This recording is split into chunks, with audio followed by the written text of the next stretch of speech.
Welcome to Friday Heavy Christmas Spirit Edition, your guide to the world of aggressive, abrasive, loud music, and also anti-Scrooge sentiment. This heaviness brought to you by the folks behind TuneDig, primarily me, Cliff, and you, Kyle. Hey. Each episode of Friday Heavy, we try to concisely cover three things. First, one brand new release in the world of heavy music and why we think it'll be worth a spin. We got a great one today. Secondly, one playlist we've curated to help you explore a heavy subgenre or artist or scene, often related to the new release in some way. Definitely the case today as well. Thirdly, finally, most importantly by far, one organization tackling a heavy issue by doing critical culture impacting work in their community. So let's get into it. Cliff, I think Like He Is Legend was a very personal one for me. I think the pendulum has swung back and we have a quite near and dear one for you today in turn. For sure, we've gotten a couple of mid-aughts blasts directly to our bellum row here.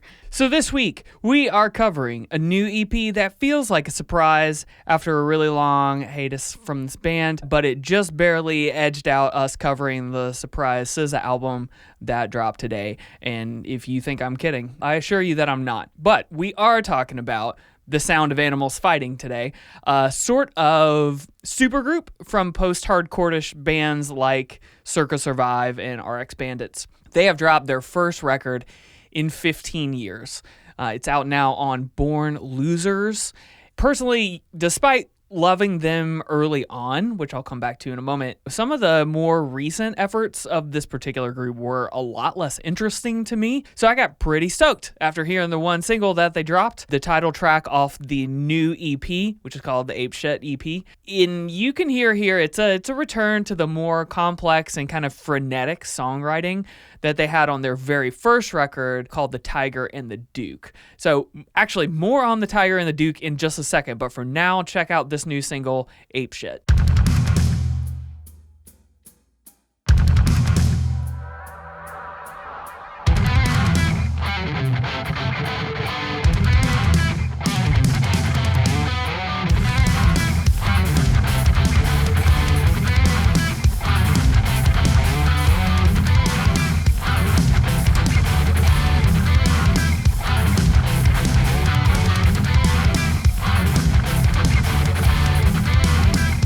So yeah, I've got pretty high hopes for a high energy EP, which Kyle knows is my favorite type of music deliverable.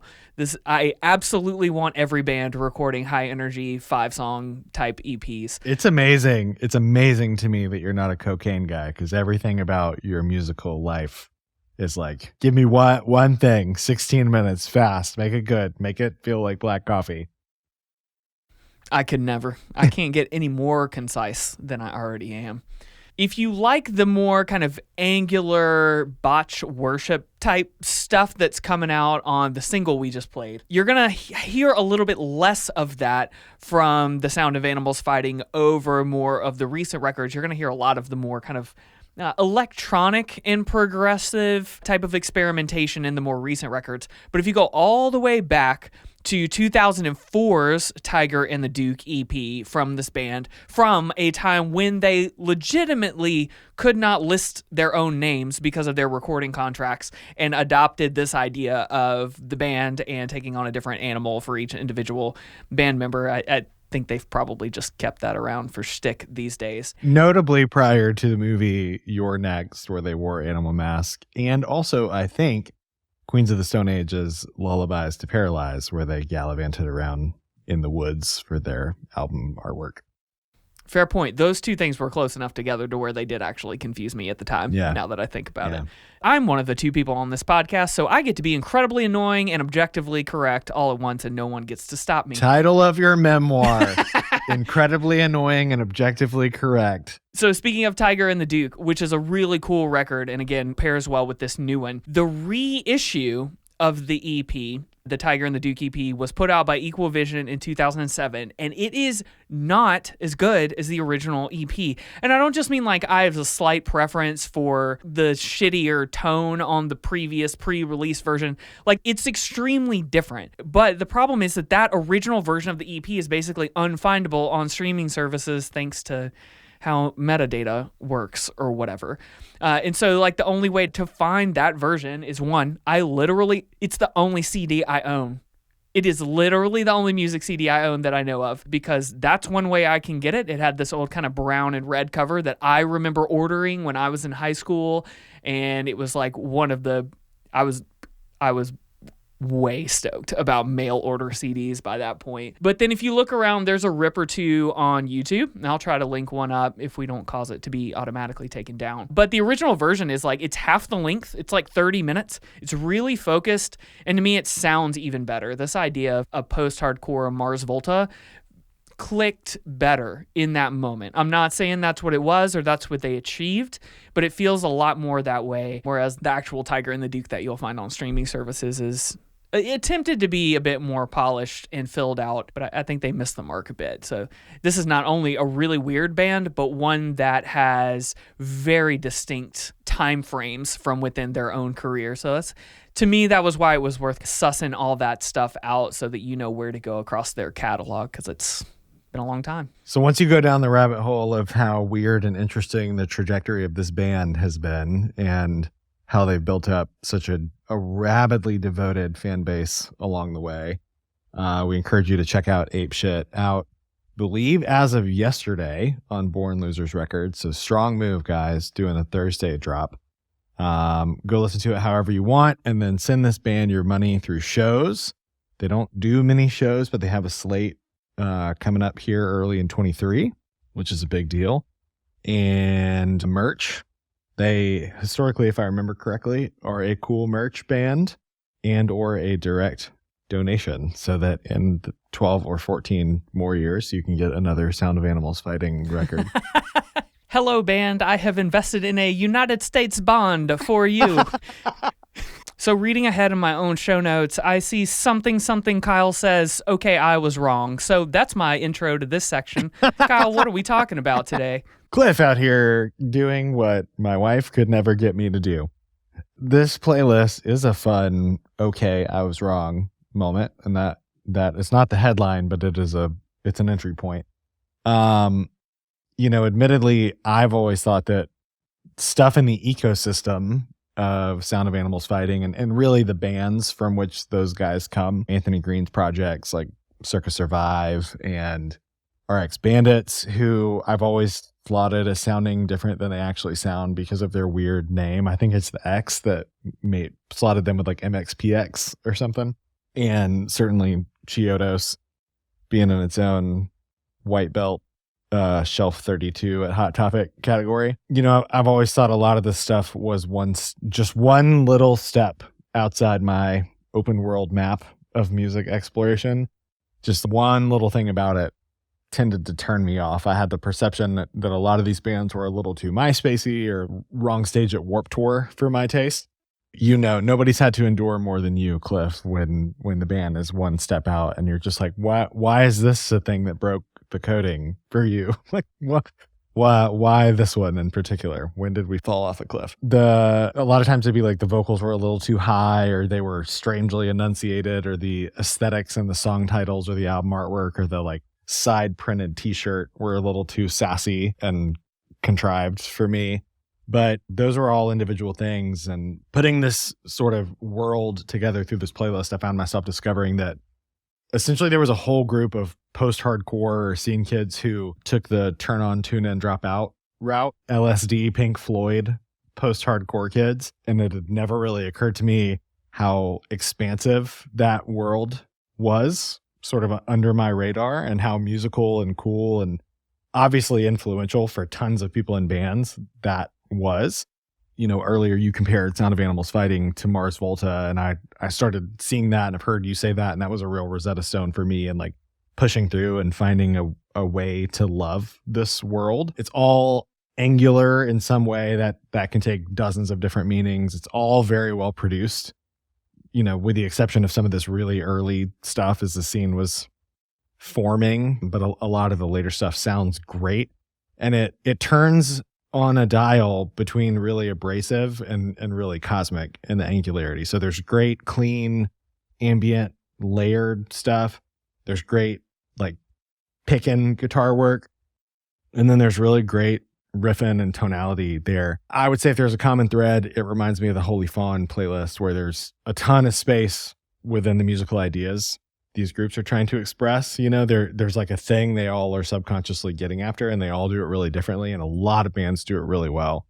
So where there can be a run of like Blood Brothers or Daughters the Bled and Some Girls, that's a really specific thing in one direction, or there's BT Bam and Moontooth and Intronaut in a little probably 25-minute 3-song cluster, then there's also there's room for stuff like bummer music like Kowloon Walled City, going into Deftones, Emma Ruth Rundle, Chelsea Wolfe, Me Without You. It's a run on this playlist I really like. If you're like me and you hear the Sound of Animals Fighting thing and you're like, okay, maybe not quite this, but give me a different shade of chartreuse on this thing.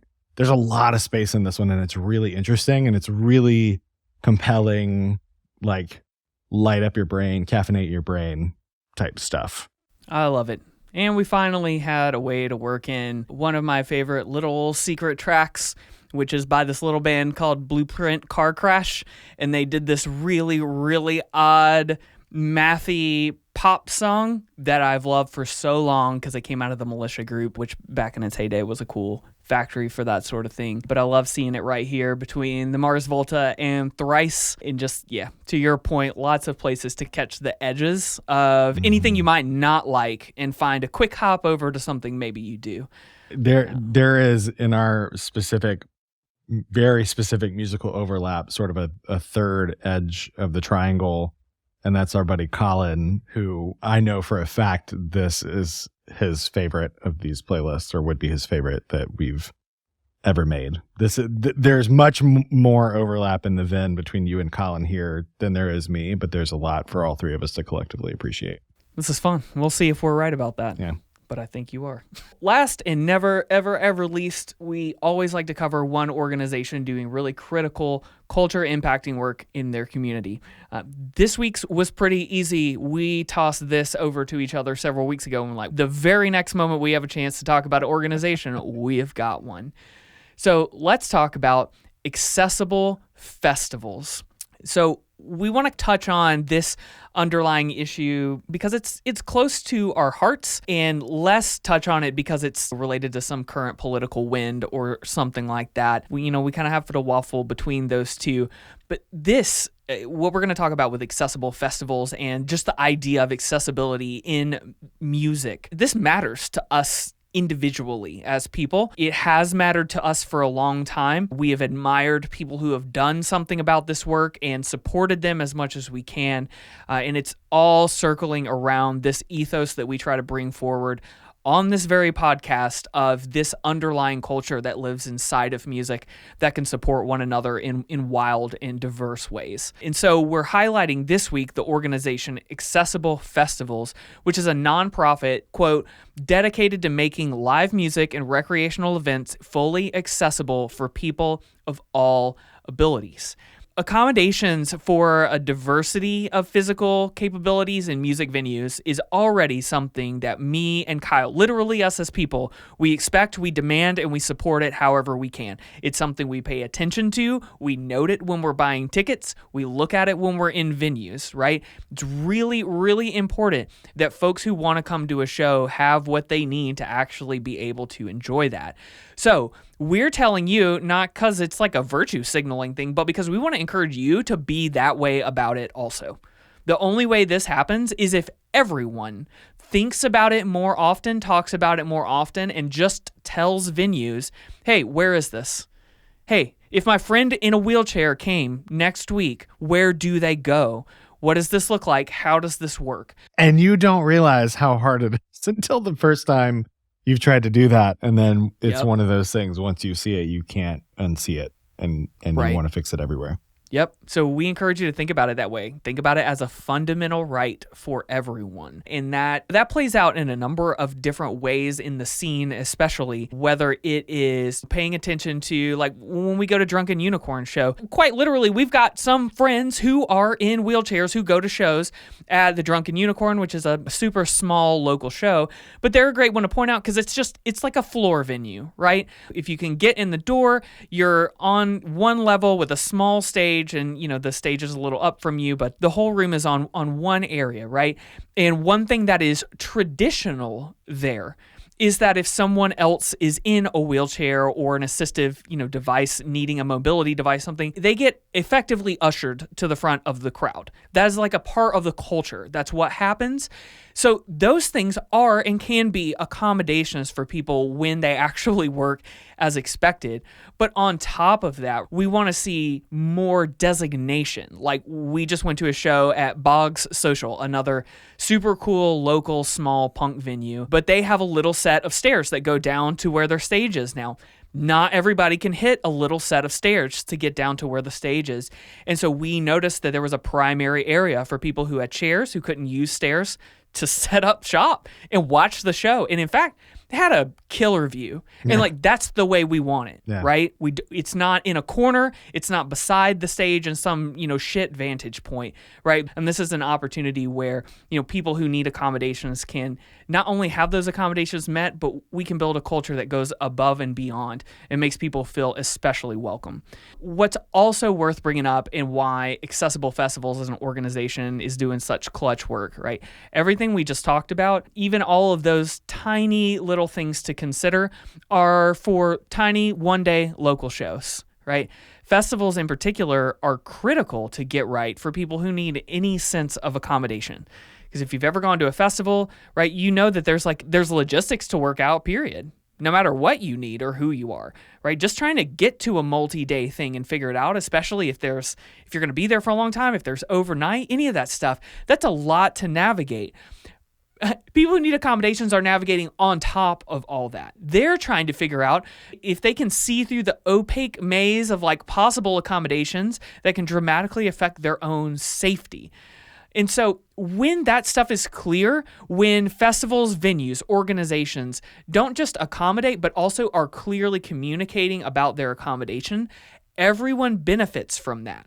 It helps remove the stigma around disability, and it increases the transparency that leaves everyone able to make a better decision about what you might need and what matters to you. Like one key truth that I've learned in my own personal journey, which luckily this crosses over into work for me, but I have to learn a lot about accessibility. It's really important to me.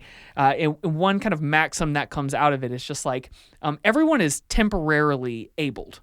Everyone's going to experience something at a different point. And so this, again, removing the stigma, having transparency around basic things. Where do I go? How can I get from place to place? That helps everyone. It keeps everyone safe. And it helps us be able to enjoy more music even when we might need something from an event. So this is critical stuff. And we love that Accessible Festivals as an organization is doing it. Very much so. To learn more about Accessible Festivals, to get a lay on what the accessibility situation is at a festival that you love or are planning to attend, most importantly, to make a donation to support the great work that they do, go to accessiblefestivals.org. This has been Friday Heavy. We'll be back in 2 weeks. Go to tunedig.com or follow us on Instagram and Twitter for links to the new release, the playlist, and the organization that we talked about today.